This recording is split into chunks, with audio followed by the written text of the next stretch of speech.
पश्यन्नात्मनि मायया बहिर्भूतं यथा निद्रया यः साक्षात् कुरुते प्रबोधसमये स्वात्मानमेवाद्वयं तस्मै श्रीगुरुमूर्ते नमः। श्रीदक्षिणामूर्तये श्रीपूर्णानन्दतीर्थस्फुरदमृतकवी विद्रुषाप्लावितानां नास्माकं मोक्षचिन्ता प्रविदितमहतां ब्रह्मभावं यतानाम् किन्त्वेषा बोधधारा विघटितनिखिलाकारसंस्कारकारा स्वच्छन्दं गन्ध्वनीति प्रतिपदमधुना तामनुव्यञ्जयामः। ॐ शान्ति शान्ति शान्तिः।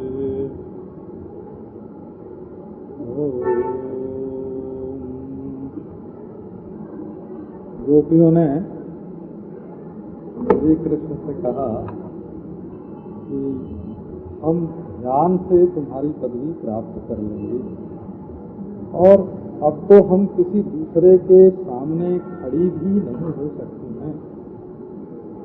अपनी अनन्य निष्ठा श्री कृष्ण के चरणों में प्रकट की।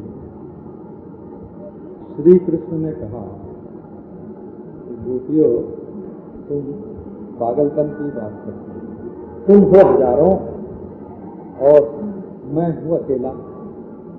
तो महाराज, किसी के घर में दो श्रीमती भी हो जाए तो शांति से नहीं रहने देती हैं, और एक भी तेज हो तो कहेंगे उससे बात क्यों की, उसकी ओर देखा क्यों, और तुम इतनी। तो यदि मैं तुम्हें स्वीकार कर लूं तो मैं स्वयं दुख में पड़ जाऊंगा। इसलिए हमें तो माफ करो और तुम लोग लौट जाओ। तुम्हारे भी घर है, द्वार है, संसार है, सुख से रहो। काहे को स्वयं ऐसा काम करती हो जिससे तुम दुख में पड़ो और हमको भी दुख में डालो। गोपियों ने कहा कि इसके लिए जरा ध्यान दो। एक उदाहरण की है। श्रीर्यत्पदाम्बुजरजश्चकमे तुलस्या लब्ध्वापि वक्षसि पदं किल भृत्यजुष्टम् यस्यास्ववीक्षणकृतेऽन्यसुरप्रयासः तद्वद् वयं च तव पादरजः प्रपन्नाः। श्री कृष्ण, तुम कुछ इतने मधुर हो, इतने सुंदर हो कि चाहे कोई लौकिक वस्तु हो, चाहे पारलौकिक वस्तु हो, चाहे अलौकिक वस्तु हो, लौकिक, पारलौकिक और अलौकिक, लौकिक, पारलौकिक, लोकोत्तर, कोई भी वस्तु हो और उससे कितना भी लगाव हो, कितना भी प्रेम हो, पर तुम इतने सुंदर हो, इतने मधुर हो, इतने प्यारे हो, जैसे लोहा चुंबक की ओर खींच जाता है। चुंबक एक हो और लोहे की कीलें, चूरे, सुइयां, आलपीने हजारों हों, वो सब एक चुंबक से जाकर चिपट जाते हैं।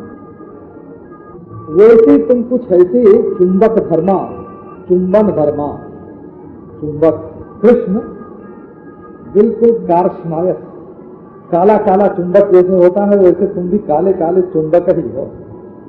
और जैसे चुंबक अपने चुंबन के द्वारा लौह को आकृष्ट कर लेता है, राशि राशि लौह को आकृष्ट कर लेता है, वैसे तुम भी आत्मा को, जीवात्मा को अपनी ओर आकृष्ट कर लेते हो।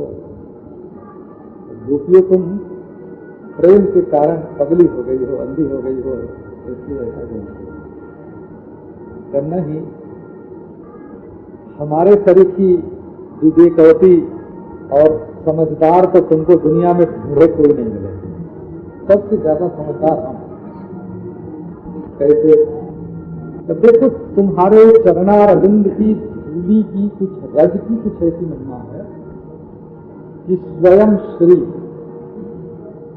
अब जरा हम श्री कृष्ण प्रधान जो संप्रदाय हैं उनकी रीति से इसका वैष्णव में नारायण प्रधान संप्रदाय भी होते हैं और श्री कृष्ण प्रधान संप्रदाय भी होते हैं। तो लक्ष्मी जी तो नारायण की पत्नी है और नारायण उनका कुछ कम सत्कार करते हो सो बात नहीं। नारायण से वक्षति पदम लब्ध्वा, तब वक्षति पदम लब्ध्वा ऐसा नहीं, नारायण से वक्षति पदम लब्ध्वा। ऐसी है महाराज, ऐसी दुर्लभ है लक्ष्मी जी कि जस्या स्ववीक्षण करते अन्य सुर प्रयास। ये एक नजर से हमारी देख ले, इसके लिए तो ब्रह्मादि देवता लालायित रहते हैं।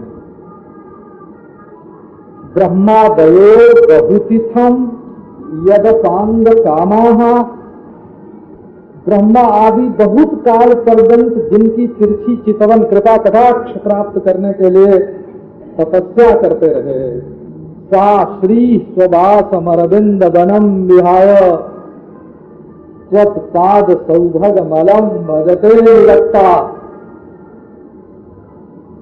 जस्या स्ववीक्षण कृते न्यसुर प्रयास। दूसरे देवता क्या चाहते हैं? ये चाहते हैं कि लक्ष्मी जी एक बार कृपा कटाक्ष हमारे ऊपर एक बार, सिर्फ एक बार देख लें। वही आप कौन?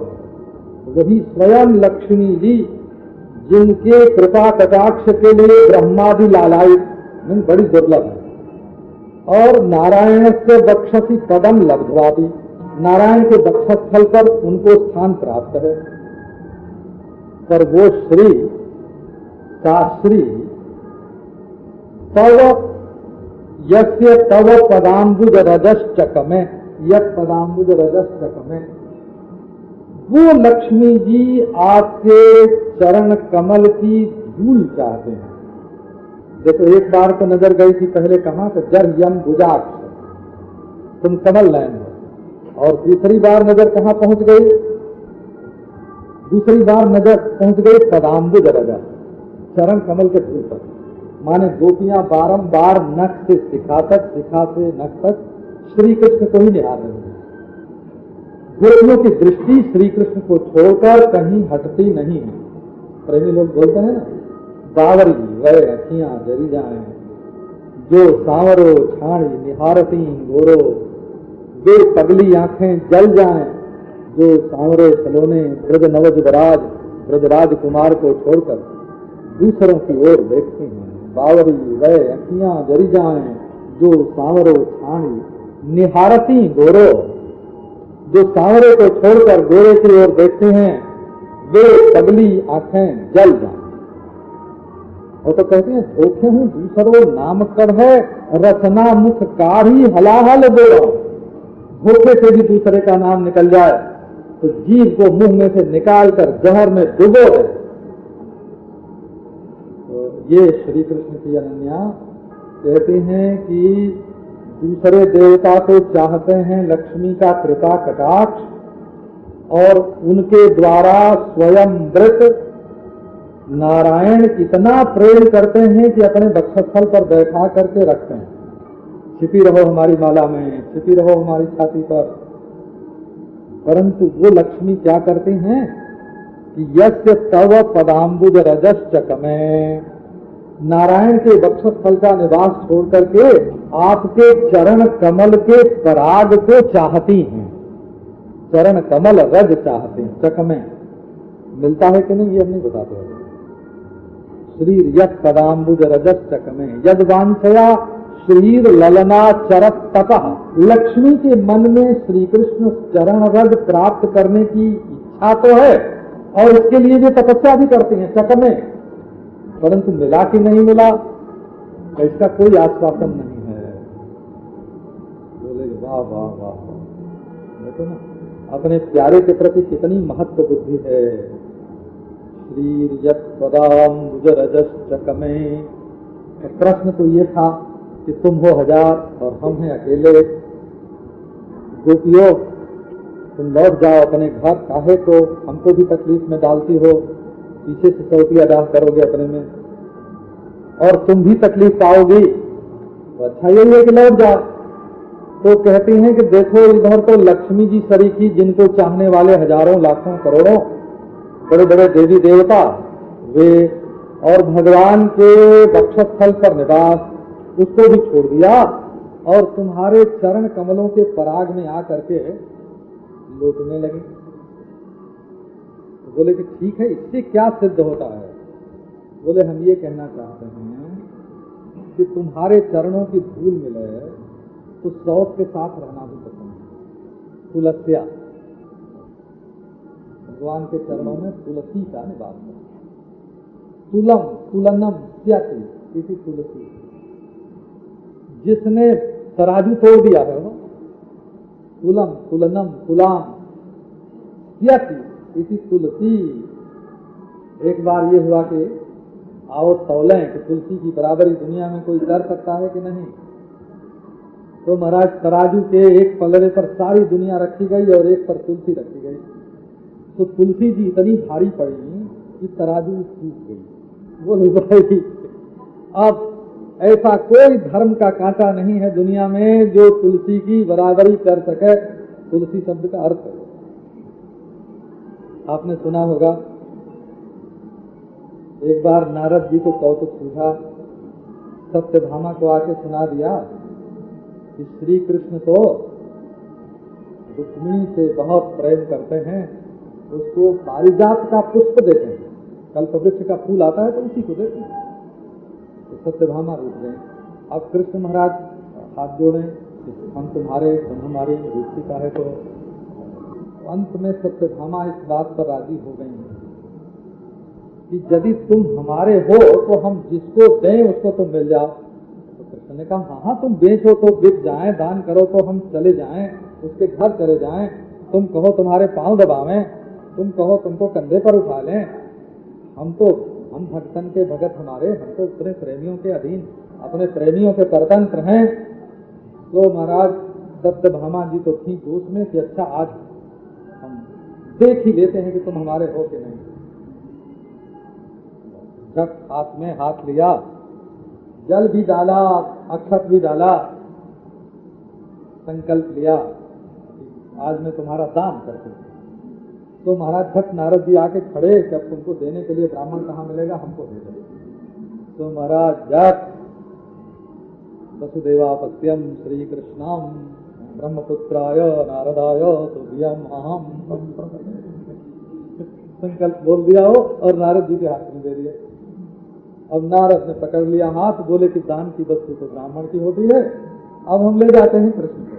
लेके चले महाराज, द्वारका में कोहराम मच गया। आया सत्यभामा ने कृष्ण का दान कर दिया। अब ये तो भक्तों के दिए। नारद जी ने कहा हमारी वीणा लो, हमारे पीछे पीछे चेला बन के चलो। हमारा कृष्ण हो गए चेला, नारद हो गए गुरु। सत्यभामा के घर में से निकले। अब सत्यभामा को सूझा, अरे मैंने जोश में आके रूठ के क्या अपना विनाश कर लिया। अब तो बोले महाराज कुछ भी करो, दान तो मैंने कर दिया है, पर इनके बदले में जो चाहो सो ले लो। अंत में तय हुआ कि इनके बराबर जो चीज हो सो लेंगे। तराजू लगाया गया। अब महाराज सत्यभामा को पृथ्वी रूप है, उसने पृथ्वी का राज्य, त्रिलोकी का राज्य, सब रत्न राशि तराजू के एक पलड़े पर लिख के रख दिया और एक तराजू पर बैठे कृष्ण उठे ही नहीं है। तीनों लोग कृष्ण की बराबरी नहीं कर सकते। कृष्ण से ही बसे लोगों। अब तो ये हुआ कि कृष्ण के बराबर क्या दें। जब सब लोग सोच सोच के हार गए, तब रुक्मिणी के घर खबर भेजी गई कि अरे बाबा जल्दी लोग आओ, नहीं तो यहाँ तो 16,000 पटरानियों की क्या दशा होगी। ये तो बाबा जी ले गया, ये तो चेला बना कर रखा है, भीख मंगवाएगा। तब रुक्मिणी आए, उन्होंने कहा कि तीनों लोग का राज्य हमारे प्राणनाथ के बराबर थोड़ी हो सकता है। उन्होंने तुलसी पर तुलसी का जल लेकर और उस पर कृष्ण नाम लिखा और तराजू के दूसरे पलड़े पर रख दिया वो, और झट तुलसी नीचे गई और कृष्ण ऊपर कर ले। तो कृष्ण से बड़ा पड़ा। तो नारद जी अब ये तुलसी दल तुम ले जाओ, कृष्ण हमारे, कृष्ण हमारे। तुलसी दल मात्र जलस्य सुलुके न विक्रीणीते स्वमात्मानम भक्तेभ्यो भक्तवत्सलः। भक्तवत्सल भगवान एक तुलसी के पत्ते पर अपने भक्तों के हाथ लिख जाते। ये तुलसी है। तो गोपियों ने कहा कि देखो लक्ष्मी जी तुम्हारे चरण कमल के पराग को, रज को ऐसा चाहती हैं कि देवता दानी को छोड़कर, नारायण के वक्षस्थल को छोड़कर, तुलसी के साथ, जिन चरण कमलों में तुलसी रहती है उन चरण कमलों में तुलसी के साथ रहती हैं, तौतिया दाह छोड़कर। तुलसी से तौतिया दाह नहीं है लक्ष्मी को। ये मोहनी है, भगवान के चरणारविंद पराग की मोहनी है। वो सम्मोहन है महाराज कि जिसने एक बार देखा उसको देखने के लिए कुछ बाकी नहीं रह जाता। जिन आँखें तय वह रूप लक्षो, उन आँखें तय अब देखिएगा। जिन आँखों से उसकी रूप माधुरी का पान कर लिया उन आँखों से अब क्या देखिए महाराज। इतना सौंदर्य, इतना सौंदर्य, इतना माधुर्य, उन्हें आँखें तय अब देखिए का। तो सौ की परवाह नहीं है, रहती रहे। हम भी उन्हीं चरण पराग में रहेंगी जिनमें तुलसी रहती है। बोले इतना ही नहीं, भृत्य जुष्टम, श्री कृष्ण ने कहा कि देखो वहां तो लक्ष्मी है, तुलसी है, दो ही हैं, दोनों भगवत चरणारविंद की प्रेमिका हैं, हमारे चरणारविंद की प्रेमिका हैं, वो तो चल जाए। लेकिन भृत्य जुष्टम, ये सेवक जो हैं ये हर समय खटपट करते रहते हैं। सेवक लोग हर समय खटपट करते रहते हैं। भृत्य जुष्टम, भीड़ की भीड़, भक्त भ्रमर जुष्टम, सारंगाणाम पदाम्बुजम, भक्त रूपी भौरे कहाँ रहते हैं कि भगवत चरणारविंद के आसपास मड़राते रहते हैं। सारंगाणाम भ्रमराणाम, सारंगाणाम सारम गच्छन्ति, सारंगा भक्ता कहाँ रहते? सारंगाणाम हंसानाम, सारंगाणाम भक्तानाम, सारंगाणाम भ्रमराणाम पदाम्बुजम। भक्त रूपी हंस उस चरणारविंद का रस पीने के लिए आते हैं, भक्त भ्रमर उस रस के लोभी होकर मड़राते रहते हैं गोविंद। और भक्तों की भीड़ लगी रहती है। बोले देखो लक्ष्मी ने न अपने भक्तों की परवाह की, न भगवान के वक्षस्थल की परवाह की, न तुलसी सौत की परवाह की, न भक्तों की भीड़ की परवाह की। उन्होंने कहा चाहे जो भी हो, हमको तो श्री कृष्ण के चरणारविंद की रज चाहिए। यस्यास्वीक्षण कृतेन्य सुर प्रयासः तद्वत् त्वं, जैसे तद्वत् वयम, जैसे लक्ष्मी रहती है, जैसे लक्ष्मी रहती है तुम्हारे चरणारविंद में, वैसे ही हम भी रहना चाहते हैं। हमें न किसी दूसरे की परवाह है, न हमको नारायण का वक्षस्थल चाहिए, न तुलसी से सौतिया डाह है, न भक्त भ्रमर के भीड़ की कोई परवाह है। हम भी वैसे ही चाहते हैं तुम्हारे चरणारविंद की रज। अच्छा गोपियों, ये तो ठीक है, लेकिन ये जो तुम लोग लक्ष्मी की बराबरी करना चाहती हो ये तो गलत है। बोले ठीक है नारायण, लक्ष्मी जी रज ले लें। ये भगवान के चरणों की रज चाहना कोई छोटी बात नहीं है, वो बहुत बड़ी बात है। क्या? तो जिसको अपने सुख की कामना होगी वो रज क्यों चाहे? यही ब्रज की विशेषता है। तो वो ये नहीं चाहता है कि हमारे प्रियतम गावें हम सुने, वो ये नहीं चाहता है कि अपनी त्वचा से वो छू दें, वो ये नहीं चाहता है कि अपनी सुंदरता से हमको तृप्त कर दें, वो ये नहीं चाहता है कि हमें रस पिला दें, वो ये नहीं चाहता कि अपनी सुगंध सूंघने को दें। ये तो आंखों की जबरदस्ती है। प्यारे तिहारे निहारे बिना दुखिया आँखियां नहीं मानती हैं। ये तो निगोड़ी आंखों का दोष है। कान तुम्हारे शब्द सुनन को कान, दर्शन को आँखियां तपें।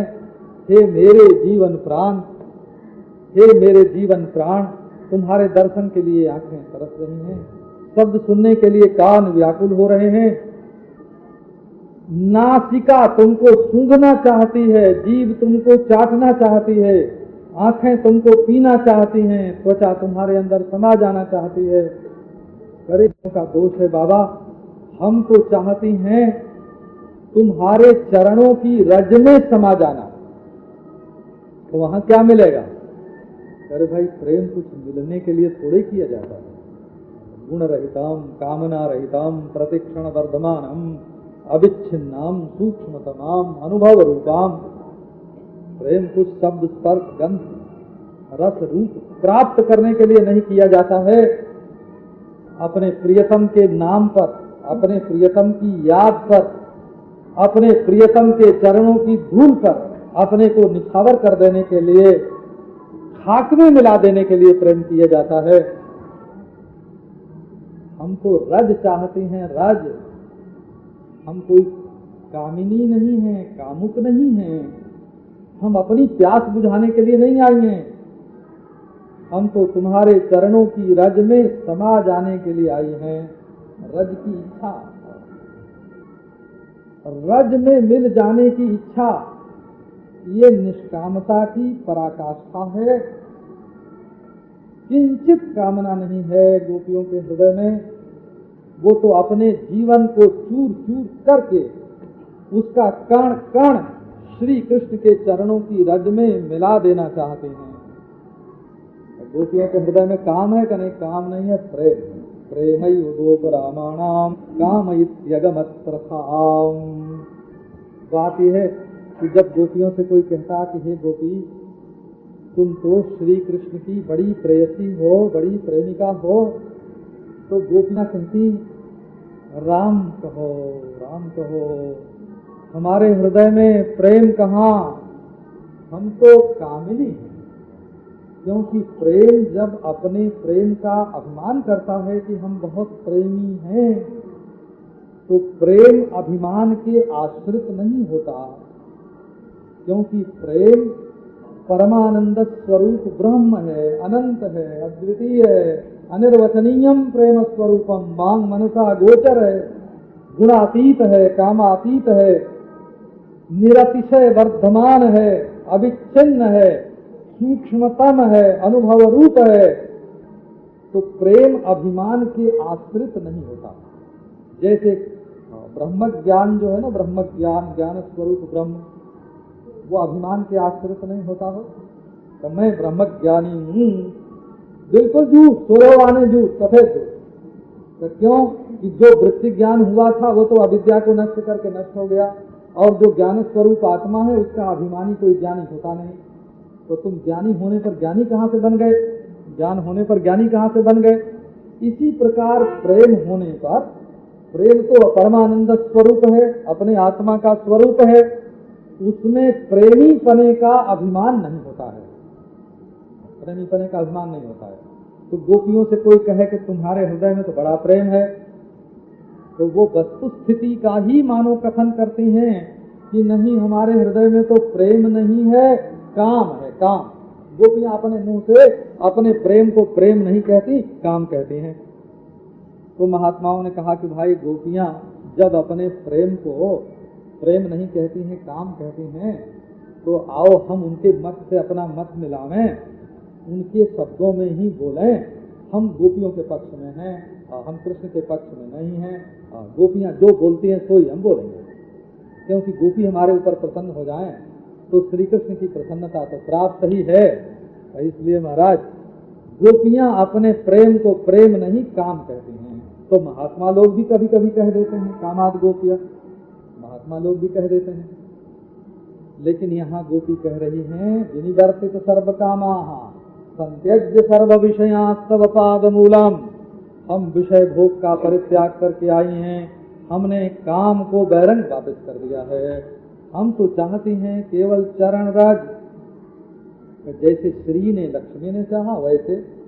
कब बोले अच्छा बाबा, अगर हम बराबरी करते हैं लक्ष्मी की और ये बात तुमको पसंद नहीं है तो ठीक है, वे रज चाहती हैं और हम रज नहीं चाहते हैं। तो तुम क्या चाहती हो? तद्वद वयंच तव पाद रजः प्रपन्नाः रजस चकमे लक्ष्मी के लिए है और रजस प्रपन्ना अपने लिए है। वो धूल चाहती थी तो उनको धूल दे दो बाबू, ले ले। लक्ष्मी कोई धूल दो, हमें धूल नहीं चाहिए। तो तब तुमको क्या चाहिए गोपी? का हमको तो रज की शरण चाहिए। ये ब्रज है ना, ब्रज। तो ब्रज क्या है? ब्रह्म रज, ब्रह्म का ब्र और रज का ज, दोनों मिलकर ये ब्रज शब्द बना। यहाँ की रज ब्रह्ममयी है, ब्रह्म रूप है यहाँ की रज। ब्रज में से रज को निकाल दो तो क्या रहेगा? केवल बक्काल रहेगा, केवल बकार रहेगा, बकार रहेगा केवल। वहाँ तो रज ही रज है, रज ही रज है। इसी से ब्रजवासी भक्तों के महात्म्य का जब वर्णन किया जाता है तो कहा जाता है, त्याग कै रज लुठत रज में, ब्रज के लोग सब ठग महा, आप ठग ठग ठग के उपासक और कहिए कहा।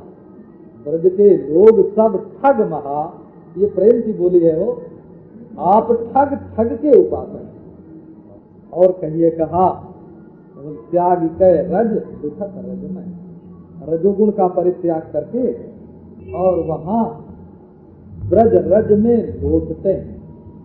ब्रह्मा जी की हिम्मत नहीं पड़ती कि वो कह दें कि हमको गोपियों के चरणों की रज चाहिए। उद्धव जी ने तो कह दिया, उद्धव जी का अधिकार बड़ा है, ब्रह्मा से बड़े हैं।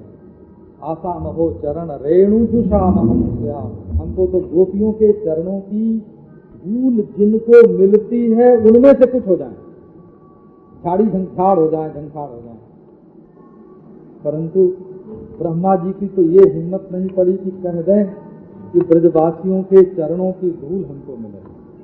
तद्भूरि भाग्यमिह जन्मतिमप्यकस्याम यद गोकुलेपि कतमांघ्रिरजोभिषेकम, कतमांघ्रिरजोभिषेकम। श्री कृष्ण के चरणों की धूल, गोपियों के चरणों की धूल का नहीं, तब गायों के चरणों की धूल का राम राम अपराधी हूँ, उनके बच्चों को मैंने चुरा लिया। तो गोपियों के चरणों की धूल का अपराधी हूँ, उनके भाइयों को चुरा लिया। श्री कृष्ण के चरणों की धूल तो बोले अपराधी हूँ, उनको मैंने बहुत परेशान किया। तब क्या चाहते हो ब्रह्मा जी? कतमांघ्रि रजोभिषेकम, ब्रज के किसी प्राणी के चरणों की धूल हमको मिल जाए। कतमांघ्रि रजोभिषेकम, चिड़िया, चिड़िया के चरण की धूल हमको चाहिए, ब्रज की धूल चाहिए, वो हमारे लिए सौभाग्य की बात होगी। हमको मोक्ष नहीं चाहिए, जन्म चाहिए। तद्भूरि भाग्य में जन्म, तो कौन सा जन्म चाहिए? बोले किमपि, कोई भी जन्म हो जाए। वो तो वृंदावन का तृण होना चाहते थे उद्धव जी, और ये तो कहते हैं किमपि जन्म। ब्रह्मा कहाँ? ब्रह्मलोक में का नहीं, ब्रज में, वृंदारण्य में, गोकुले जहाँ गाँव में घूमती हैं। किस लिए? का किसी के चरणों में। देखो ये प्रेम है। गोपियों के प्रेम पर आक्षेप करने वाला को मूर्छा में स्थित होकर बड़बड़ा रहा है। मूर्खा, मूर्छति इति मूर्खा, जो मूर्छा में पड़ा हो और बड़बड़ा रहा हो, जो गोपियों के प्रेम की निंदा करता है, आक्षेप करता है प्रेम पर, तो वो तो मूर्ख है। तद्वद वयंच तव पाद रजः प्रपन्नाः, हम तुम्हारे चरणों की रज के प्रपन्न हैं। प्रपन्न है माने शरणागत, शरणागत हैं माने हम आपके चरणों की रज से प्रार्थना करते हैं। आप तो नहीं करते हैं, आपके चरणों के रज से प्रार्थना करते हैं। क्या करती हो गोपियों? हमारे चरणों के रज से तुम क्या प्रार्थना करते हो? बुद्धिर्विकुंठिता नाथ समाप्ता मम युक्तयः नान्यत् किंचित् विजानामि त्वमेव शरणं मम। हे पादरजः, हे श्री कृष्ण के चरणों की धूल हमारी बुद्धि कुंठा से भर गई, स्थूल हो गई। हमारे पास जितनी युक्ति उक्ति थी वो सब करके हम हार गए। अब हमारे पास कोई उपाय नहीं है। नान्यत् किंचित् विजानामि, आपका त्वमेव शरणं मम। अब हे रजत, हम तुम्हारी शरण में हैं, तुम्हें प्रपन्न हैं। श्री कृष्ण ने हमें जाने को कह दिया कि लौट जाओ, तो अब श्री कृष्ण तो अपनी शरण में लेने को तैयार नहीं है। क्या हे चरणों की रज, क्या तुम भी हमें अपनी शरण में नहीं लोगी? तो हम अब तुम्हारी शरण लेते हैं। तन्नः प्रसीद वृजिनार्दन तेऽङ्घ्रिमूलम् प्राप्ता विसृज्य वसतीः त्वदुपासनाशाः त्वत्सुन्दरस्मितनिरीक्षण तीव्रकामो तप्तात्मनां पुरुषभूषण देहि दास्यम्। तन्नः प्रसीद वृजिनार्दन तेऽङ्घ्रिमूलम् प्राप्ताः विसृज्य वसती त्वदुपासनाशाः।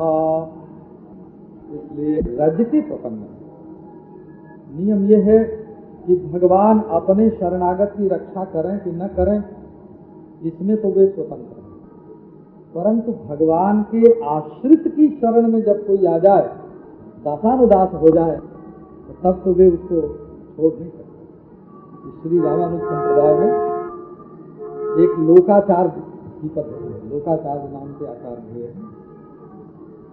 तो वे लोग ऐसा मानते हैं कि हमको अब भगवान की शरण में होने की कोई जरूरत नहीं। तो बोले क्यों? तो बोले हमारे जो आचार्य थे ना, ये लोकाचार्य ने इस मत का प्रवर्तन किया, दक्षिण में चलता है। बोले कि हमारे जो आचार्य थे वे भगवान की शरण में गए, और जब शरण में गए तो भगवान उनके सामने प्रकट हो गए। प्रकट हो गए तो हमारे आचार्य ने कहा कि हमारी शिष्य परंपरा में जो कोई भी हो, वो चाहे आपकी शरण में आवे चाहे न आवे, परंतु हम जो आपकी शरण में आए हैं, इसी संबंध को मान करके प्रभु तुम उसका उद्धार कर देना। ऐसा हमारे आचार्य ने वरदान मांगा और प्रभु ने कह दिया एवं। तो अब हमको प्रभु की शरण में जाने की जरूरत नहीं है, अब तो हम प्रभु शरण की शरण में आ गए। अब हमको प्रभु की शरण में जाने की जरूरत नहीं, उनकी शरणागत की शरण में आ गए तो हमारा कल्याण। बोले ये जो रज है ना, रज ये तो आपके चरणों की शरण में है, आप हमको अपने चरणों में नहीं लेते हैं, अपनी शरण में नहीं लेते हैं तो मत लीजिए। आपके चरणों की शरण में जो है वो तो कभी हमको अस्वीकार नहीं करेगा ना, वो तो ना नहीं बोलेगा ना। भक्त कैसे कहेंगे कि हमारे भगवान ने तुमको अस्वीकार कर दिया है? भक्त नहीं कह सकते हो। इससे भगवान का विरत घटता है, उनकी महिमा कम होती है। उनका शरणागत, उनका प्रेमी, उनका भक्त ये कैसे कह देगा कि हमारे भगवान तुमको स्वीकार नहीं कर सकते, हमारे भगवान तुम्हारा उद्धार नहीं कर सकते? वो शरणागत कैसे बोलेगा? इसलिए अच्छा जा, तुम नहीं लेते अपनी शरण में तो क्या हुआ, हम रज की शरण लेते हैं, अर्थात अपने को खाक में मिला देते हैं। तो तन्नः प्रसीद वृजिनार्दन तेऽङ्घ्रिमूलम् प्राप्ता विसृज्य वसतीः त्वदुपासनाशाः त्वत्सुन्दरस्मितनिरीक्षण तीव्रकामो तप्तात्मनां पुरुषभूषण देहि दास्यम्। तन्नः प्रसीद। तो बाबा तुम हमारे हो, तुम है हमें अपनी मानो चाहे मत मानो, तुम तो हमारे हो। तन्नः हम लोगों के प्रति, आसमान प्रति, हमारे ऊपर प्रसन्न हो जाए। हम भक्तों के भक्त के प्रति, प्रेमियों के प्रेमी के प्रति प्रसन्न हो जाए। प्रसीद का अर्थ है हम जानते हैं कि तुम्हारे मन में हमसे बहुत प्रेम है और तुम हमें चाहते हो, हमें वरदान दे चुके हो, हमको को बुला चुके हो, प्रणय निमंत्रण देकर तुमने हमको बुलाया है, तो हम जानते हैं कि तुम्हारे हृदय में कितनी प्रीति। लेकिन कपट करके अवहिष्ठा से, अवहिष्ठा माने हृदय में जैसा भाव है उसको छिपा करके तो तुम हमसे कह रहे हो कि चले जाओ, तो प्रसीद, प्रसीद का अर्थ है कपटम त्यज, कपट छोड़ दो, अभी बनावटी बातें मत करो। व्यक्ति अपने प्रियतम के पास जाए और उसके शरीर पर कोई धब्बा लगा हुआ हो, उसने शीशे में न देखा हो, तो क्या उसका प्रियतम अपने कपड़े से उसको नहीं पहुँचेगा? यदि उसकी बिंदी फैल गई हो तो क्या वह हाथ से नहीं ठीक कर देगा? तो यदि उसकी आंख में पानी आ गए हो तो क्या अपनी जीभ से वो उसको नहीं चाट लेगा? तो प्रियतम का तो काम ही होता है कि अपने प्रेमी के मिलन में जो रुकावट हो उसको स्वयं दूर करे। तो ब्रजनार्दन, यदि हमारे अंदर कोई कमी है तो उस कमी को दूर करने वाले और हमें जो चाहिए उसको देकर पूर्ण करने वाले तो तुम ही हो। तेंघ्रि मूलम प्राप्ताः, तुम्हारे चरणों में हम आ गए हैं। और कैसे आई हैं? और विसृज्य वसति ही, जैसे सन्यासी लोग घर द्वार पूर्व परिवार छोड़कर आते हैं वैसे आए। त्याग में ये नियम नहीं है कि कब करे, यदहरे विरजे तदहरे प्रव्रजे, ब्रह्मचर्याद वा गृहाद वा वनाद वा। भगवान की ओर चलना हो चाहे जहाँ चल पड़ो। हमने तो छोड़ दिया, जहाँ तुम लौटने को कहते हो उसको छोड़ दिया। अब जिसको उगल दिया उसको क्या खाना? अरे गोपियों, क्यों छोड़ दिया? पहले बताओ तो, कोई कारण बताओ क्यों छोड़ दिया। दो कारण बताते हैं दोनों ओर से। त्वदुपास नाशा, तुम्हारे पास बैठने की जो, तुमसे सट कर बैठने की जो इच्छा थी, तुम्हारे ऊपर अत्यंत समीप आसन की जो इच्छा थी, तुम्हारी सेवा की इच्छा थी, उपासना की इच्छा थी, तुमसे प्रेम करने की इच्छा थी, तुम्हारे पास बैठने की इच्छा थी, उसका नाश कर रही थी वो। उसमें बाधा डाल रही थी वसतियां। त्वदुपास नाशाः वसति ही विसृज्य। तो तुमसे मिलने में जो बाधा डाल रहा था उसका परित्याग उचित है, इसलिए हम छोड़ के आए। तो अच्छा गोपियों, वो तो प्रतिबंधक थी, तुम किस चीज को पाने के लिए आए? तो त्वदुपासना आशा, तुम्हारी उपासना की आशा से आए। हमारे हृदय में तुम्हारी उपासना की आशा से आए। तो अब गोपियों से क्या चाहती हो? सुंदर स्मित निरीक्षण तीव्र काम, हे सुंदर स्मित निरीक्षण, सुंदर स्मित निरीक्षण तीव्र काम तत्तात्मनाम। हम तुम्हारी मुस्कान, तुम्हारी चितवन से जनित जो तीव्र काम है उससे तप्त हो रहे हैं। पुरुष भूषण पुरुषोत्तम, आप हमें अपनी सेवा का अवसर। अब इसके आगे का प्रसंग है।